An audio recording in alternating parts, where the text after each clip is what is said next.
Hello students, this is AJ Yadav from MPIC Rudhauli बस्ती। बच्चों, आज का वीडियो हमारा कक्षा 11 में पढ़ने वाले विद्यार्थियों के लिए है। आपको lesson 1 the portrait of A lady का माने लिखवा करके इसको भली भांति 2 भागों में हमने पढ़ा दिया है। आज हम इसके शॉर्ट आंसर्स और लॉन्ग आंसर्स को लिखने जा रहे हैं। तो चलिए हम आपको पहले शॉर्ट आंसर्स लिखवाने जा रहे हैं। आप ध्यान से देखें। Notice these expressions in the text. अपनी किताब में इन कथनों को देखिए। Infer their meanings from the context, और उसका संदर्भ में इसको व्याख्या करें। पहला है the thought was almost revolting. Second है an expanse of pure white serenity. Third है अ टर्निंग पॉइंट। और 4 है accepted her seclusion with resignation.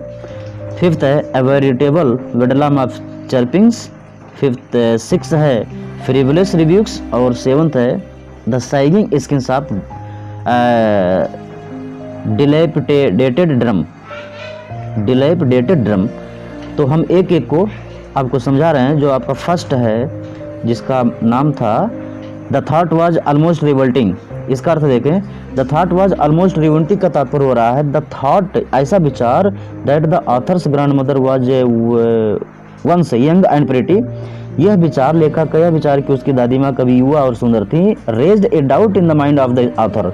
लेखक के मन में एक संदेह उत्पन्न करती हैं। He finds it too hard to believe, वह इस पर विश्वास करने में बड़ा कठिनाई महसूस करता है। As he had always seen her as an old lady, जैसा कि वो अपनी माता को हमेशा एक बूढ़ी महिला के रूप में, अपनी दादी माँ को हमेशा एक बूढ़ी महिला के रूप में देखा करता था। सेकंड है an expanse of pure white serenity का तात्पर्य है इट रिफर्स टू द काम, यानी यह संकेत करता है, व्याख्या करता है शांति की तरफ। पीसफुल मतलब शांत, एंड सेरीन कैरेक्टर, और एक सादगी भरा चरित्र। And the conduct of the author's grandmother, दादी माँ के आचरण की तरफ संकेत करता है। She is compared to a peaceful winter landscape in the mountain. उनकी तुलना एक पर्वत में शांत शीतकाल के नज़ारे से की गई है। She almost looked like a snow covered mountains in her silvery hair. अपने चांदनी बालों में वह बर्फ से ढके हुए पहाड़ की तरह दिखाई पड़ती थी। हर स्पॉटलेस व्हाइट क्लॉथ्स, और उनके जो कपड़े होते थे वो दाग रहित होते थे। थर्ड आपका जो था ए टर्निंग पॉइंट, इसका तात्पर्य हुआ है it refers to the point, यह ऐसे बिंदु की तरफ संकेत करता है where the author's relationship with his grandmother changed drastically after they move to a city house. इस पंक्तियों में लेखक कहता है कि उसके दादी माँ के साथ उसका रिश्ता अचानक परिवर्तित हो जाता है जब वो लोग शहर वाले घर में शिफ्ट हो जाते हैं। आपको चौथा है एक्सेप्टेड सेक्लूशन विथ रिजाइनेशन, इसका तात्पर्य हो रहा है this shows the author's grandmother's passive submission to her secluded life. यह संकेत करता है कि उसके दादी माँ का सकारात्मक समर्पण उनके शांति के प्रति। After the gradually lost touch with his grandson, धीरे धीरे उन्होंने अपने पोते से अपना संपर्क तोड़ लिया था, उन्होंने स्वीकार कर लिया था इस तन्हाई को। 5वां है ये veritable bedlam of chirping, it refers to the noise, यह आवाज़ की तरफ संकेत करता है। कन्फ्यूजन, घबराहट की तरफ संकेत करता है। And chaos caused by the chirping of the sparrows, गौरैयों के द्वारा चहचहाने से उत्पन्न आवाज़, शोर और घबराहट को उत्पन्न करता है, संकेत करता है। That is scattered and perched around the author's grandmother, जो बिखरे होते थे और बैठ जाते थे लेखक के दादी माँ के चारों तरफ। Frivolous rebukes, it refers to the casual non serious and light hearted scolding of the grandmother to the sparrows. यह संकेत करता है एक कैजुअल मतलब आकस्मिक, नॉन सीरियस ज़्यादा गंभीर नहीं, एंड लाइट हार्टेड स्कोल्डिंग, और हल्के मन से डांटना to the grandmother to the sparrows, दादी माँ का गौरैयों को हल्के मन से नॉन सीरियस होकर के और कैजुअली तरीके से डांटने को एक शब्द कहा रहा है, संकेत कर रहा है। 7वां है the sighing skins of the dilapidated drum, इसका मतलब it points to the shabby and deteriorated condition of the drum. ये संकेत करता है कि वो जो ढोल था वो बिल्कुल फटा हुआ और बहुत भद्दे दशा में था। ये तो हो गया इस 6 नहीं 7 हैं, 7 शब्दों की व्याख्या, 7 वाक्यांशों की व्याख्या। अब कुछ और 60 क्वेश्चन देखते हैं। Mention 3 ways in which the author's grandmother spent her days after he grew up. उन 3 तरीकों का वर्णन कीजिए जिसमें लेखक की दादी माँ अपने दिनों को व्यतीत किया जब लेखक बड़ा हुआ। तो आंसर है the 3 ways in which the author's grandmother spent her days after he grew up are by spinning wheels, reciting prayers and feeding the sparrows. यानी लेखक जब बड़ा हो गया तो उसके बाद लेखक की दादी माँ ने 3 काम करके अपना समय बिताया था। स्पिनिंग व्हील्स, तकली चला करके, तकली मतलब सूत काट करके, फिर प्रार्थना करके और गौरैयों को भोजन खिलाकर। सेकंड है mention the odd way in which the author's grandmother behaved just before she died. उस विचित्र व्यवहार का वर्णन कीजिए, उस विचित्र तरीके का वर्णन कीजिए जिसमें लेखक की दादी माँ ने जो व्यवहार किया मरने से पूर्व। आंसर है the grandmother told the family. दादी माँ ने अपने परिवार को बताया कि हर एंड वाज नियर, कि उसका अंत निकट है। She told everyone that as she had omitted to pray in the last phases of her life. उन्होंने सबको बताया कि जीवन के अंतिम अवस्था में उसने प्रार्थना करना बंद कर दिया था। So she was not going to waste any more time talking to them. इसलिए वह किसी और से बात करने के मूड में नहीं है। शी ले पीसफुली इन बेड। वह शांति से बेड पर लेट गई थी। Praying and telling her beats, और अपने माले को जपते हुए और प्रार्थना करते हुए लेट गई थी। ये उनका विचित्र व्यवहार था। Mention the way in which the sparrows expressed their sorrows when the mothers author's grandmother died. यानी उस तरीके का वर्णन कीजिए जो गौरैयों ने प्रस्तुत किया लेखक की दादी माँ की मृत्यु पर। The sparrows and the grandmother had developed the intimate relationship. गौरैया और लेखक की दादी माँ ने एक अंतरंग संबंध स्थापित कर लिया था। So the sparrows also mourned her death. इसलिए गौरैयों ने भी उनकी मृत्यु पर शोक मनाया था। व्हेन द ग्रैंडमदर डाइड, जब दादी माँ मर गई थी, thousands of sparrows expressed their sorrows by sitting scattered in the veranda in mourning। यानी जब लेखक की दादी माँ मर गई थी तो हजारों की संख्या में गौरैया आंगन में बैठ करके शोक मनाते हुए दुखी अवस्था में बैठी थी। While grandmother's dead body lay their, जब दादी माँ का शव वहाँ पड़ा हुआ था। दे डिड नॉट चर्प, वह चहचहाई नहीं थी। Author's mother threw some pieces of bread, लेखक की माता जी ने उनकी तरफ कुछ रोटी के टुकड़े फेंके थे। But they showed no interest in the bread crumbs, लेकिन उन्होंने उस रोटी के टुकड़े में कोई रुचि नहीं दिखाया था। When they carried grandmother's carbs of, जब वे दादी माँ के शव को ले गए, दे फ्लू अवे क्वाइटली, तो वे धीरे से उड़ गई थी। Thus the sparrows mourned her death and paid their silent tribute to the grand old lady in very unique manner। इस प्रकार गौरैयों ने उनकी मृत्यु पर अपना शोक प्रस्तुत किया और उनको एक शांत श्रद्धांजलि अर्पित किया, उस महान बूढ़ी महिला को एक बहुत ही अद्वितीय तरीके से। अब हम कुछ लॉन्ग आंसर स्कोर बढ़ रहे हैं बच्चों। The author's grandmother was a religious person. लेखक की दादी माँ एक धार्मिक महिला थी। What are the different ways in which we come to know this. वो भिन्न तरीके क्या हैं जिससे हमें इस बात की जानकारी मिलती है। तो चलिए आंसर देख लेते हैं। The author's grandmother was a religious lady with a kind heart. लेखक की दादी माँ एक दयामयी हृदय के साथ एक धार्मिक महिला थी।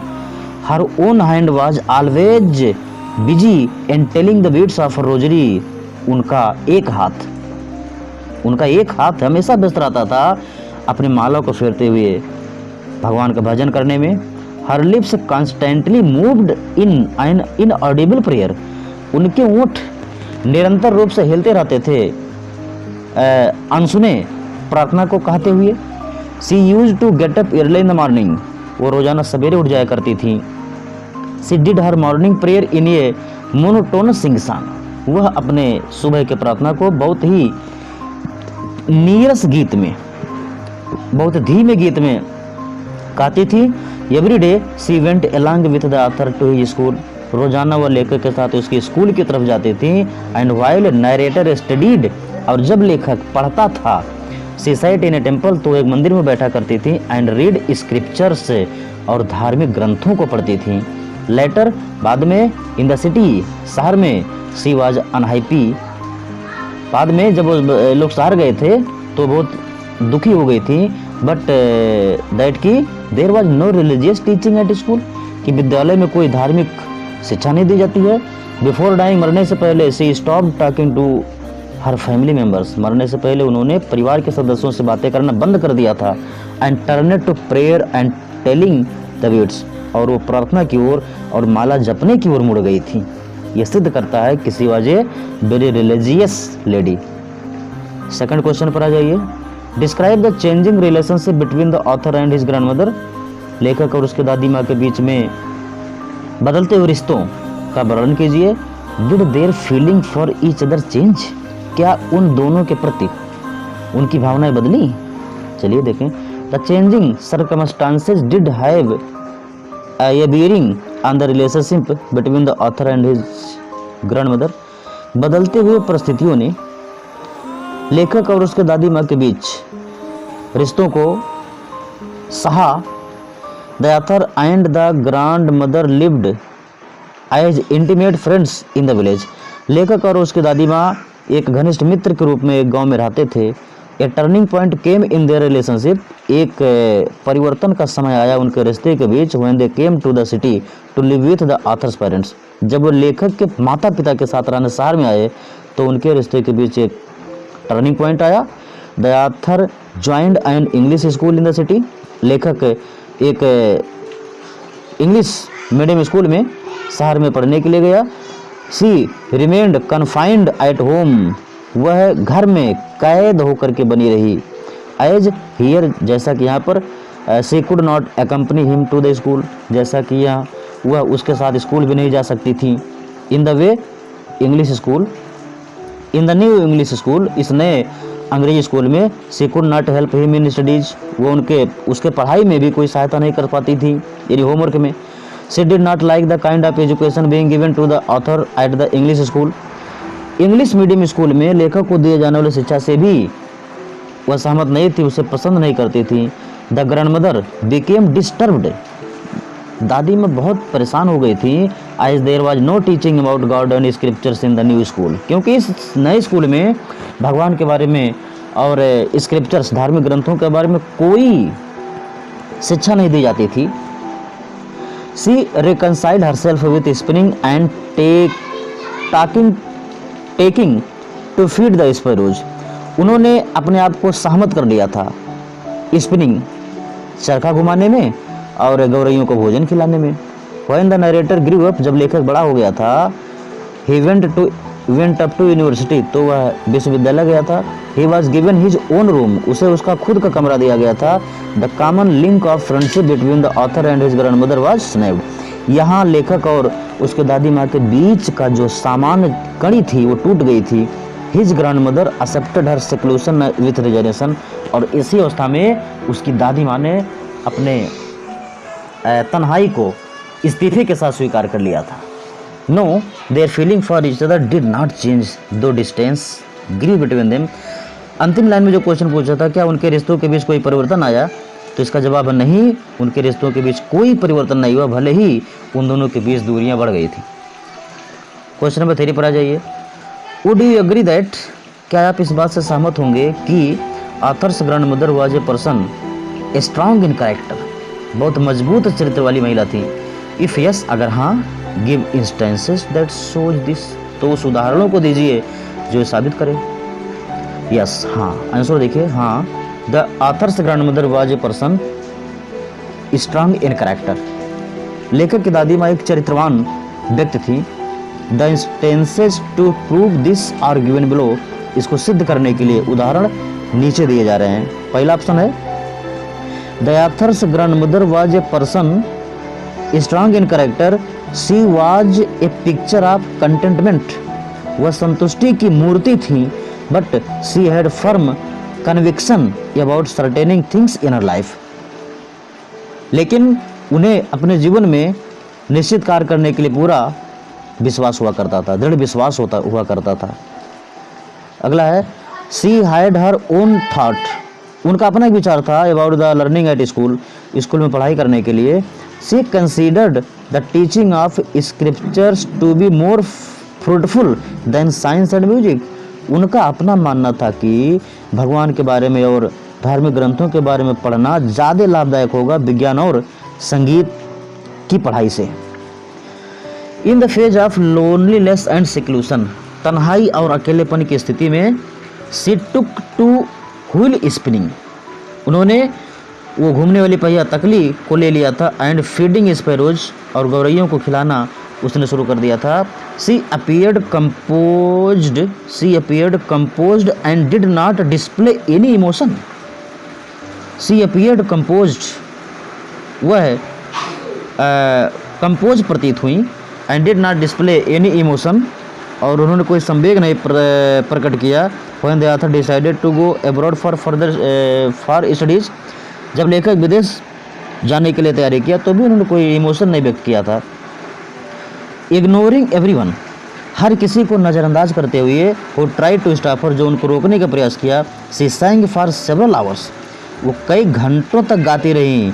Celebrating the home coming of her grandson, अपने पोते के आने की खुशी में कई घंटों तक गाती रही थी।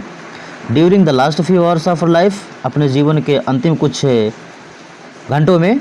Ignoring the protest of her family members, अपने परिवार के सदस्यों के विरोध को नज़रअंदाज करते हुए। She stopped talking to everyone, उन्होंने किसी से बातें करना बंद कर दिया था। And took to reciting prayers and telling her beads, अपने माला को जपने और प्रार्थना करने में खर्च कर दिया था। तो बच्चों, ये आपके 3 लॉन्ग आंसर हैं, इनको अपने कॉपी में नोट कर लीजिए और शॉर्ट आंसर को भी नोट कर लीजिए। यह पाठ आपका यहीं कंप्लीट हो जाता है। अब हम लोग मिलेंगे अगले वीडियो में। धन्यवाद।